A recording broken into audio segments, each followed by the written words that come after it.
নমস্কার, চাঁদনি চ্যানেলে আপনাদের স্বাগত জানাই। আজ আপনারা শুনছেন একটি অসাধারণ গল্প, রাজমুকুট।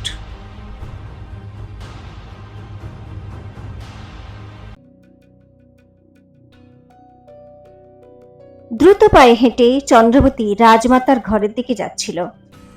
ওর মনের ভিতরে যেন ক্রোধের আগ্নেয়গিরি থেকে অগ্ন্যুৎপাত হচ্ছিল। গার্গী সমস্ত সীমা পার করে ফেলেছে, ও মনে মনে বলছিল। আজও অগ্নিসিংহের হত্যা করানোর চেষ্টা করেছে। আমি এখন নিশ্চিত অগ্নির মাকে এই হত্যা করিয়েছিল। আজ আমি এই সত্যের রহস্য উদ্ঘাটন করেই ছাড়ব। তখনই চন্দ্রবতীর মাথায় একটা খেয়াল বিদ্যুতের মতো চমকে উঠল। দাঁড়া চন্দ্রবতী, রেগে গিয়ে কিছু করলে সব নষ্ট হয়ে যেতে পারে। গার্গী উল্টে তোকেই অপরাধী প্রমাণ করতে পারে। সেজন্য এইরকম ধূর্ত ষড়যন্ত্রকারীর মোকাবিলা ক্রোধের সঙ্গে নয়, বরং ঠান্ডা মাথায় করতে হয়।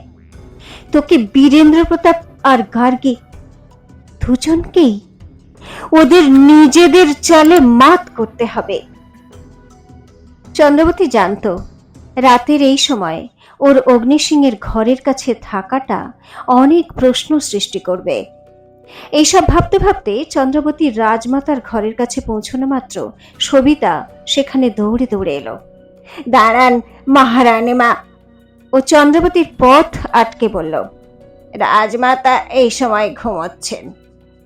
কি এমন জরুরি কাজ পড়ে গেল যে আপনি এখন ওনার সঙ্গে দেখা করতে এসেছেন? আর আপনার কাপড়ে এইসব রক্ত কিসের? চন্দ্রবতী একেবারে দাঁড়িয়ে পড়ল আর সবিতার চোখের দিকে তাকিয়ে ব্যঙ্গ করে বলল, কি বলবো তোমাকে? অদ্ভুত কাণ্ড কারখানা। সমস্ত রানী মহলে দিন রাত নজর রেখে বেড়াও তুমি, তারপরও রাজমাতার সুরক্ষা ব্যবস্থায় এত বড় ভুল কি করে করতে পারলে তুমি? সবিতা চমকে ওকে দেখতে থাকলো। আপনি কি বলছেন মহারানী মা? সবিতা দ্বিধাগ্রস্ত স্বরে বলল। তখন চন্দ্রাবতীও রাগ দেখিয়ে বলল, এক অপরাধী রাজমহলে ঢুকে পড়েছিল রাজমাতাকে হত্যা করবে বলে। এখন সরো সরো আমার সামনে থেকে, আমি দেখতে চাই উনি সুরক্ষিত আছেন কিনা। চন্দ্রবতী রাজমাতার ঘরের দরজায় জোরে জোরে ধাক্কা দিতে লাগলো। রাজমাতা, রাজমাতা, ও জোরে জোরে ডাকতে লাগলো। চন্দ্রবতীর দাপট দেখে সবিতা একদম ঘাবড়ে গেল। তখনই ঘরের দরজা খুলে গেল। সামনে গার্গী দাঁড়িয়েছিল। ওকে দেখে চন্দ্রবতী নিশ্চিন্ত হওয়ার নাটক করে বলল, হা, ভগবান ভগবান মুরলী মনোহরের অনেক কৃপা রাজমাতা যে আপনি একদম কুশলে আছেন। গার্গীর একটা ঝটকা লাগলো। ও আর চোখে সবিতাকে দেখল, কিন্তু সবিতা এমন ইশারা করল যাতে বোঝা গেল যে ও নিজেও কিছু বুঝতে পারছে না। কিন্তু কি হয়েছে চন্দ্রাবতী? গার্গী বিভ্রান্ত কণ্ঠে প্রশ্ন করল। আর তুমি এরকম রক্তাক্ত কেন? আরে আমার চিন্তা করবেন না রাজমাতা, চন্দ্রাবতী ঘরে ঢুকতে ঢুকতে বলল। আরে এই রক্ত আমার নয়, সেই হত্যাকারীর, যে আপনাকে মারার জন্য লুকিয়ে লুকিয়ে এখানে এসেছিল। তার কথা শুনে গার্গী যেন ভিতর থেকে কেঁপে উঠল, কিন্তু নিজের ভয় নিয়ন্ত্রণ করে বলল, এ তুমি কি বলছো চন্দ্রাবতী? আমাকে আবার কে মারতে চাইবে? আর আর কোথায় সেই হত্যাকারী? চন্দ্রাবতী দাপটের সঙ্গে বলল, ওকে তো আমি মেরে ফেলেছি, আর মরার আগে ও আপনার নাম বলেছে। অর্থাৎ ওকে কেউ আপনাকে হত্যা করার জন্য পাঠিয়েছে। হয়তো হয়তো আপনার কোনো পুরনো শত্রু হতে পারে। গার্গী আর সবিতা একে অপরের দিকে তাকালো। দুজনেরই মুখ ফ্যাকাশে হয়ে গেল। চন্দ্রবতী সেটা বুঝে নিয়ে মনে মনে হাসল। ও সেটা না দেখার ভান করে চিন্তিত স্বরে বলল, ও তো হঠাৎ আমার চোখ ওই হত্যাকারীর উপর পড়ে গেল, তাই। সে ওই পুরনো পুকুরের ধার দিয়ে এদিকেই আসছিল। আমার তো আপনার জন্য খুবই চিন্তা হচ্ছে। সবিতা, কোন কিন্নরকে বলো দ্রুত মহারাজের কাছে এই খবর পাঠাতে। না না, তোমার কোনো ভুল হচ্ছে চন্দ্রাবতী। হঠাৎ গার্গী ওকে থামিয়ে দিয়ে বলল, আমাকে হত্যা করে কে আবার কি পাবে বলো? ওই হত্যাকারী আমার জন্য আসেনি। চন্দ্রাবতী কিছু বলার আগেই একটা জোরে শব্দ শোনা গেল। আপনি সত্যি বলছেন রাজমাতা, ওই হত্যাকারী আপনার জন্য নয়, আমার জন্য এসেছিল। সবাই চমকে দেখলো দরজায় অগ্নি সিং দাঁড়িয়ে আছে, আর ওর কাঁধে ওই হত্যাকারীর রক্তাক্ত মৃতদেহ। এই দৃশ্য দেখে গার্গী আর সবিতার মুখ ভয়ে শুকিয়ে গেল। চন্দ্রাবতী মনে মনে রেগে গেল। তার মানে অগ্নি সব জানে। ও মনে মনে ভাবছিল, তখনই অগ্নি হত্যাকারীর সব ঘরের মধ্যে ছুঁড়ে ফেলে দিয়ে প্রচন্ড রাগে বলে উঠল, এর নাম ঘাতক সিং।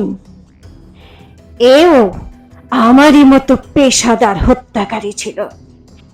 এ আগেও একবার আমাকে মারার চেষ্টা করেছিল। তখন আমার সঙ্গে প্রভাত সিং আর সুরমা ছিল, আর প্রভাত এরই হামলায় আহত হয়েছিল। সঙ্গে সঙ্গে চন্দ্রাবতীর সেই ঘটনাটা মনে পড়ে গেল, যখন অগ্নি আহত প্রভাত সিং আর ওর বোন সুরমাকে ওর ঘরে এনেছিল। তার মানে গার্গী তখনও অগ্নিকে মারার চেষ্টা করেছিল। গার্গী নিজেকে সামলে রাগ দেখিয়ে বলল, অগ্নি, এটা কি ধরনের স্পর্ধা? আমার ঘরে তোমার আসার সাহস কি করে হলো? যদি এই হত্যাকারী তোমাকে মারতেই এসেছিল, তাহলে এর সঙ্গে আমার কি সম্পর্ক? এই মৃতদেহ তোলো আর এখান থেকে দূর হও, না হলে আমি আমি আমি সৈন্য ডেকে। না রাজমাতা, অগ্নি ওর কথা থামিয়ে দিয়ে বলল, এই মৃতদেহ ততক্ষণ এখানে থাকবে যতক্ষণ না সত্যিটা সামনে আসবে। এ মরার আগে চন্দ্রাবতীর সামনে আপনার নাম করেছিল। এর থেকে পুরো বোঝা যায় যে আপনি ওকে আমাকে মারার জন্য এখানে ডেকেছিলেন। গার্গী কি বলবে বুঝতে পারল না। তখন চন্দ্রাবতী অগ্নি সিংকে বলল, না অগ্নি, তোমার কোনো ভুল হচ্ছে। রাজমাতা কেন তোমাকে হত্যা করাতে চাইবে? কি তাই না রাজমাতা? আপনার আবার অগ্নি সিংহের সঙ্গে কি শত্রুতা? চন্দ্রাবতী, অগ্নি সিং রেগে গিয়ে বলল, বন্ধ করো এই নাটক। আমার ভীষণ আফসোস হচ্ছে যে তোমার ভিতরের সংগ্রামী যোদ্ধা মরে গেছে। তুমি ভীতুদের মতো চালবাজি করছো। কিন্তু আমি বদলে যাব, এরকম হতেই পারে না। কারণ রোজ রাতে আমার কানে আমার মায়ের চিৎকার ধ্বনিত হয়। আমি বহু বছর ধরে সেই হত্যাকারীর খোঁজ করছি, যে আমার কাছ থেকে আমার মায়ের ছায়াটুকু পর্যন্ত কেড়ে নিয়েছিল। আর আজ সেই হত্যাকারীকে আমি পেয়ে গেছি। রাজমাতা গার্গী, আমি নিশ্চিত যে আপনি আমার মায়ের হত্যাকারী। আর আজ আমি আপনাকে আপনার পাপের শাস্তি দিয়েই ছাড়ব। অগ্নিসিং নিজের তলোয়ার বার করল। গার্গীর তো পা থেকে মাটি সরে গেল। অগ্নির এই ভয়ঙ্কর রূপ দেখে ওর বুক ভয়ে কেঁপে উঠল। বন্ধ কর, বন্ধ কর তোর এই বাজে কথা অগ্নি, ও দাপটের সঙ্গে বলার চেষ্টা করলো। আমার আমার তোর আর তোর মায়ের সঙ্গে কি সম্পর্ক? তুই একটা পেশাদার হত্যাকারী, তোর হাজারো শত্রু থাকতে পারে, আর তুই আমাকে দোষারোপ করছিস? সবিতা, দ্রুত গিয়ে সৈন্য ডাকো আর টুকরো টুকরো করে দাও এই অকৃতজ্ঞটাকে। সবিতা তখনই ওখান থেকে দৌড়তে লাগলো, কিন্তু চন্দ্রাবতী দ্রুত ওর রাস্তা আটকে দিয়ে বলল, দাঁড়াও, এখান থেকে কেউ কোথাও যাবে না।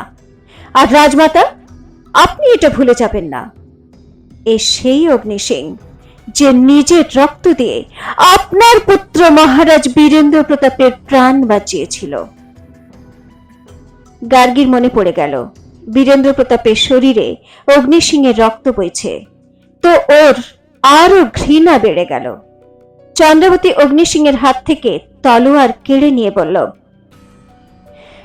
নিজেকে নিয়ন্ত্রণ করো অগ্নি। আর কি প্রমাণ আছে তোমার কাছে যে তোমার মাকে রাজমাতাই মেরে ফেলেছিল? কথা বলার পর চন্দ্রাবতী আর চোখে গার্গীকে দেখল। গার্গী মুখ ঘুরিয়ে নিল। ওহ, তো এখন তোমার আমার কাছ থেকে প্রমাণ চাই? অগ্নিসিংহের স্বর আরো কঠিন হয়ে গেল। তাহলে ঠিক আছে, এবার আমি প্রমাণ নিয়েই ফিরব তোমার কাছে। আমি আর এখন তোমার দেহরক্ষী নই চন্দ্রাবতী, এখন থেকে আমি শুধু অগ্নিসিং, সেই পুরনো বাগী হত্যাকারী। চলে যাচ্ছি আমি এখান থেকে। এটা রাজমহল নয়, এটা নিরপরাধীদের রক্তে রাঙা ভয়ঙ্কর ধর্মস্তূপ। আমার ঘৃণা হয় এখানে থাকা প্রতিটা মানুষের উপর।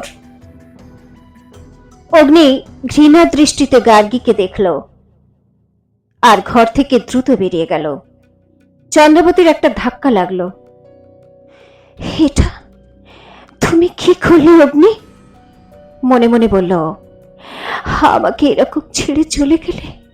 আরে, আমি তো তোমাকে বাঁচানোর চেষ্টা করছিলাম। যদি তুমি রাজমাতাকে মেরে ফেলতে, তাহলে বীরেন্দ্র প্রতাপের সৈন্যরা তোমাকে টুকরো টুকরো করে ফেলত।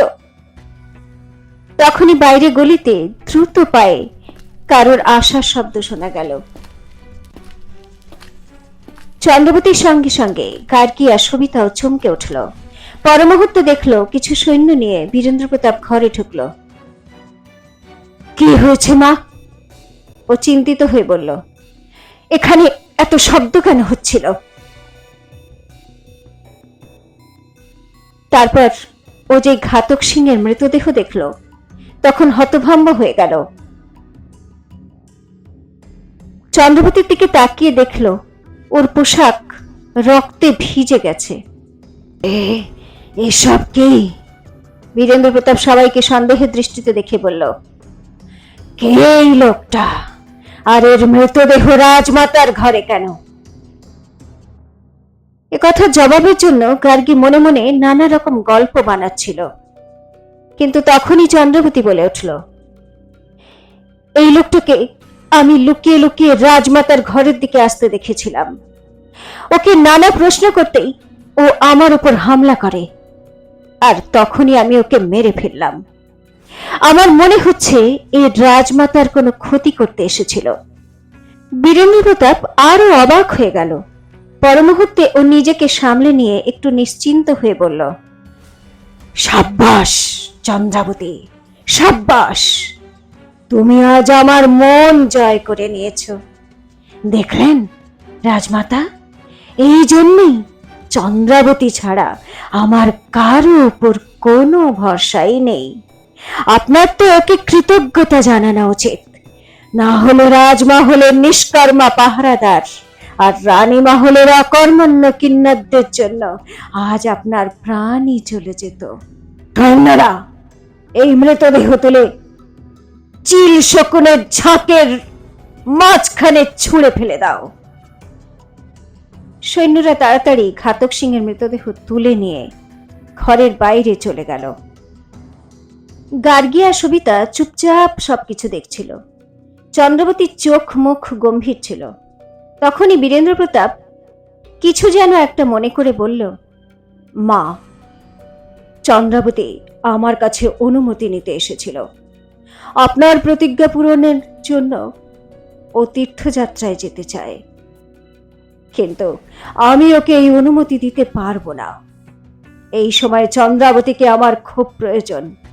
ওকে তো আমি মন্ত্রিমণ্ডলের মুখ্য পরামর্শদাতা পদে নিযুক্ত করার সিদ্ধান্ত নিয়েছি, আর আপনার সুরক্ষার দায়িত্ব আমি ওকেই দিচ্ছি এখন থেকে।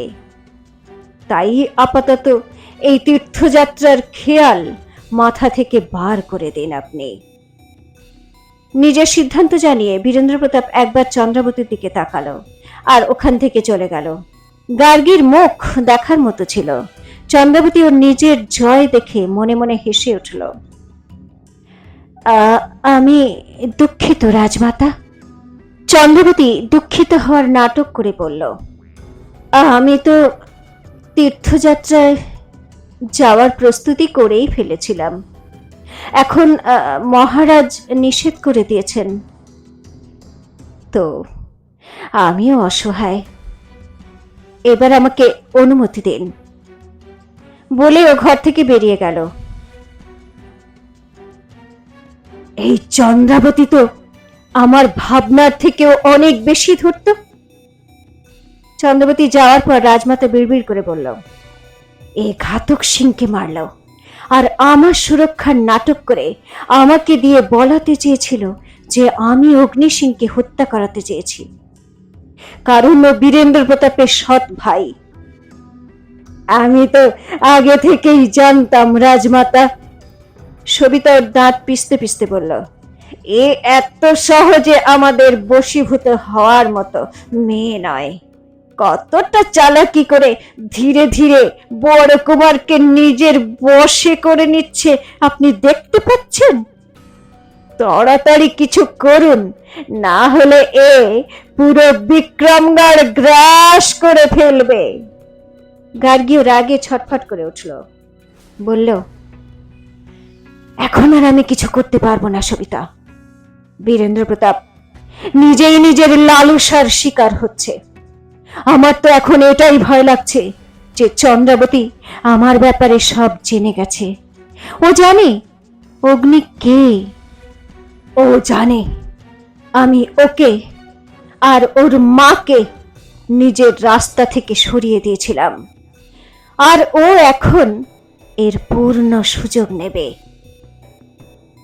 ও একদিন সুযোগ বুঝে প্রজাদের সামনে আমার মুখে কালি মাখাবে, আর তারপর বীরেন্দ্র প্রতাপকে সিংহাসনোচ্যুত করে নিজের প্রিয়তম অগ্নি সিংকে বসিয়ে দেবে। ওর কথা শেষ হওয়ার আগেই ওখানে একটা অদ্ভুত শব্দ শোনা গেল। কোন মহিলার হাসির শব্দ ছিল।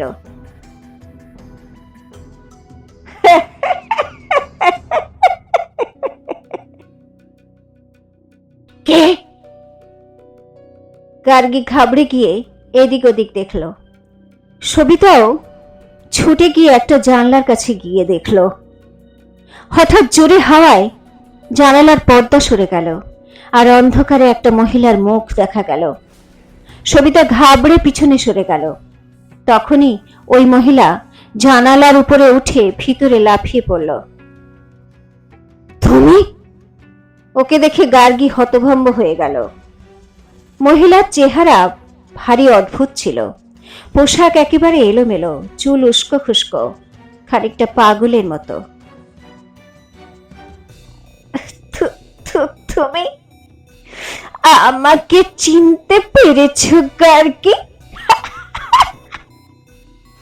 ওই মহিলা অদ্ভুত হেসে বলল,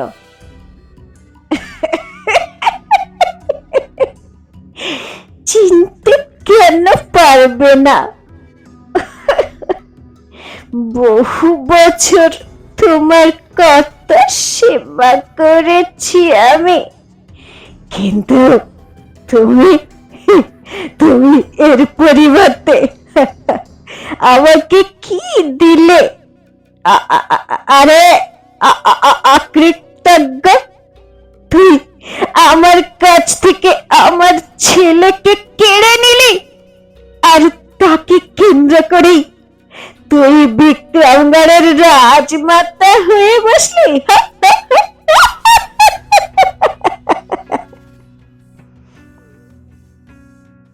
কথা বলার পর ও চুপ করে গেল। তারপর গার্গীর মুখটা গভীরভাবে দেখে বলল, এ কি, তুই ভয় পাচ্ছিস? বিক্রমগড়ের রাজমাতা, যাকে সবাই ভয় পায়, আজ সে নিজেই ভয় পাচ্ছে। কারণ কারণ তুই বুঝে গেছিস যে তোর অতীত আর একবার তোর সামনে এসে দাঁড়িয়েছে। যে খেলা তুই আমার আর ওই উর্মিলার সঙ্গে খেলেছিলি, সেই খেলা তুই মোহিনী আর উর্বশীর সঙ্গেও খেললি। একজনকে মেরে ফেললি আর একজনকে একান্ত মহলে পাঠিয়ে দিলি, কিন্তু এখন তোর পাপের শাস্তি তুই পাবি গার্গী।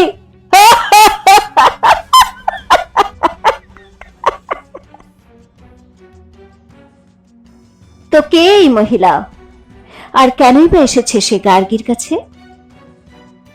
এ যা কিছু বলছে সব কি সত্যি? আর কি হবে যখন অগ্নি সিংহের আসল পরিচয় বীরেন্দ্র প্রতাপ আর বিক্রমগড়ের প্রজারা জানতে পারবে? জানার জন্য শুনতে থাকুন রাজমুকুট, এক ঐতিহাসিক প্রতিশোধ, শুধুমাত্র চাঁদনীর সঙ্গে চাঁদনী চ্যানেলে।